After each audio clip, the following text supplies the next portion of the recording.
तो आपको बता दें कि रेखा गुप्ता ने मुख्यमंत्री पद की शपथ ली है। वो 9वीं मुख्यमंत्री बनी हैं और 6 मंत्री बनाए गए हैं और 6 ही मंत्रियों को अपने अपने विभागों का बंटवारा भी कर दिया है। किस मंत्री को क्या दिया है आपको बता दें। मंत्रियों के विभागों के बंटवारे में प्रवेश वर्मा उप मुख्यमंत्री बनाए गए हैं। रेखा गुप्ता के पास गृह और वित्त मंत्रालय है। प्रवेश वर्मा को शिक्षा, परिवहन, पीडब्ल्यूडी विभाग दिया गया है। रेखा गुप्ता के पास विजिलेंस विभाग भी रखा गया है।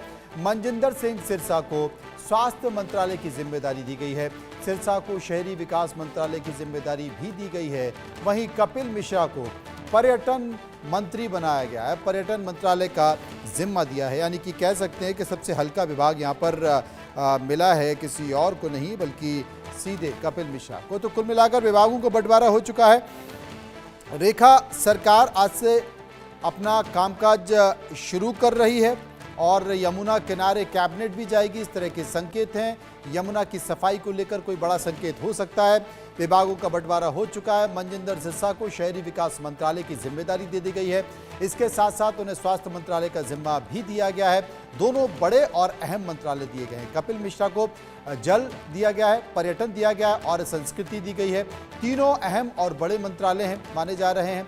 हालांकि इसके साथ साथ जो और विभाग बंटवारे दिए, होम मिनिस्टर जो तमाम राज्यों में पैटर्न है, तमाम राज्यों में अब तक जिन मुख्यमंत्रियों के पास विभाग है, ठीक वैसे ही दिल्ली में रेखा, जी हाँ माफ कीजिए, दिल्ली में रेखा गुप्ता को भी जो कि मुख्यमंत्री हैं उन्हें भी गृह मंत्रालय की जिम्मेदारी दी गई है।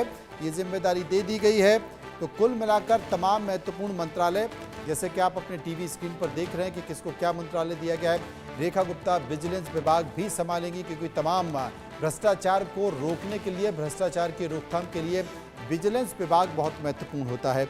और अभी अगर संकेतों के तौर पर देखा जाए, भ्रष्टाचार एक बड़ा मुद्दा रहा है, शीशमहल बड़ा मुद्दा रहा है। तो आम आदमी पार्टी की जो 10 साल से 1 दशक से ज़्यादा की सरकार रही है, उस सरकार में बहुत सारे मामले भ्रष्टाचार के रहे हैं और उनकी जांच होगी। तो कुल मिलाकर आपको बता दें कि जो नई कैबिनेट है, उस नई कैबिनेट ने शपथ तो ले ही ली है। उनके विभागों का बंटवारा भी हो चुका है। रेखा गुप्ता को गृह मंत्रालय, वित्त मंत्रालय, सर्विस, विजिलेंस और प्लानिंग की जिम्मेदारी है। प्रवेश वर्मा को डिप्टी सीएम बनाया गया, यानी कि उप मुख्यमंत्री बनाया गया है। उन्हें एजुकेशन, पीडब्ल्यूडी और ट्रांसपोर्ट डिपार्टमेंट दिया गया है, यानी कि एजुकेशन शिक्षा विभाग, लोक निर्माण विभाग और परिवहन विभाग, तीनों बहुत महत्वपूर्ण और भारी भरकम विभाग हैं। मनजिंदर सिंह सिरसा को हेल्थ, अर्बन डेवलपमेंट और इंडस्ट्री, तीनों बड़े डिपार्टमेंट दिए गए हैं। और रविंद्र कुमार इंद्राज को सोशल वेलफेयर, SC/ST अफेयर और लेबर दिया गया है। कपिल मिश्रा को वाटर के साथ साथ, यानी कि जल संसाधन विभाग के साथ साथ टूरिज्म और कल्चर दिया गया है।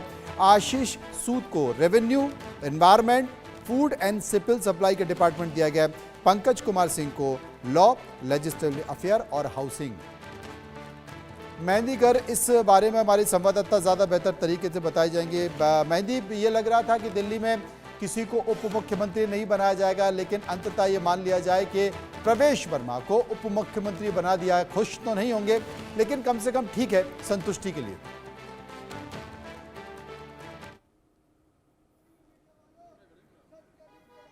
बिल्कुल, देखिए लगातार जो अपडेट्स हैं वो सामने आ रही हैं और अब ये खबर सामने आई कि विभागों का बंटवारा भी हो चुका है और प्रवेश वर्मा जो कि नई दिल्ली विधानसभा सीट से विजय रहे, अरविंद केजरीवाल को उन्होंने हराया। आज जो उन्होंने कैबिनेट मंत्री के तौर पर शपथ ली है और अब उन्हें डिप्टी जो सीएम है वो बना दिया गया है। हालांकि इंडिया न्यूज़ ने ये खबर कल भी बताई थी और कह सकते हैं कि इंडिया न्यूज़ की खबर पर मुहर लगती हुई आज नजर आ रही है, क्योंकि प्रवेश वर्मा को डिप्टी सीएम जो है वो बना दिया गया है, उप मुख्यमंत्री बना दिया गया है। लेकिन इसके साथ साथ जो कैबिनेट मिनिस्टर्स हैं उनमें विभागों का जो बंटवारा है वो भी कर दिया गया है। और अगर एक एक मंत्रालय और मंत्री की बात की जाए तो डिटेल में अगर बात करें तो मुख्यमंत्री रेखा गुप्ता ने अपने पास गृह और वित्त मंत्रालय रखा है। दोनों मंत्रालय मुख्यमंत्री रेखा गुप्ता खुद ही संभालती हुई नजर आएंगी। और प्रवेश वर्मा की अगर बात की जाए, जिन्हें उप मुख्यमंत्री का जो ओहदा है वो दे दिया गया है, लेकिन उसके साथ साथ उन्हें शिक्षा, परिवहन और PWD मंत्रालय की जिम्मेदारी भी सौंपी गई है। बहुत ही महत्वपूर्ण मंत्रालय ये माने जाएंगे जो प्रवेश वर्मा के हिस्से में आए हैं। और इसके अलावा अगर बाकी मंत्रियों की बात की जाए तो कपिल मिश्रा को जल, पर्यटन और संस्कृत मंत्रालय जो है वो दिया गया है। और बड़ी ही कह सकते हैं कि सोच समझकर जितने भी ये मंत्रालय उन सभी को बांटा गया है। हालांकि अगर परवेश वर्मा की बात की जाए, जिस तरीके से आपने भी की थी कि जहां वो मुख्यमंत्री की रेस में सबसे ऊपर चल रहे थे, लेकिन अब उप मुख्यमंत्री बने हैं। और सुबह जब इंडिया न्यूज़ की टीम उनके घर के बाहर भी थी तो एक सन्नाटा सा पसरा हुआ था उनके घर के बाहर। तो बेशक कहीं ना कहीं नाराजगी जो है वो इन बातों से समझी जा सकती है कि परवेश वर्मा के मन में कहीं ना कहीं होगी। लेकिन उप मुख्यमंत्री उन्हें बना दिया गया है और जो मुख्य मंत्रालय है, शिक्षा, परिवहन और पीडब्ल्यूडी मंत्रालय जो है वो उन्हें दे दिया गया है। लेकिन अगर बाकी मंत्रियों की बात की जाए तो मनजिंदर सिंह सिरसा को स्वास्थ्य मंत्रालय की जिम्मेदारी दी गई है और उसके साथ साथ अर्बन डेवलपमेंट और इंडस्ट्रीज की जिम्मेदारी भी मनजिंदर सिंह सिरसा को दी गई है। इसके अलावा रविंदर कुमार इंदिराज, जिन्होंने आज शपथ ली है मंत्री के तौर पर, उनको सोशल वेलफेयर और लेबर जो मंत्रालय है वो थामा गया है, वो उनको दिया गया है। और इसके साथ साथ बाकी जो दो मंत्री रहे, आशीष सूद और पंकज कुमार सिंह, उनको भी बेहद महत्वपूर्ण जो मंत्रालय है वो बांटे गए हैं, जिसमें आशीष सूद के हिस्से में revenue, environment, food and civil supply. बिल्कुल, ये तमाम जो विभाग है वो बांट दिए गए हैं और ये कह सकते हैं कि दिल्ली में आज से ही काम शुरू हो चुका है। बहुत बहुत शुक्रिया करेंगे मेहंदी आपका, विस्तार से आप हमें जानकारी उपलब्ध करा रही थी। लेकिन इन सब के बीच संकेत अभी और भी निकल कर आ रहे हैं और वो संकेत निकल कर आ रहे हैं सरकार के कामकाज का, और उसमें भी पहली प्राथमिकता यमुना की सफाई।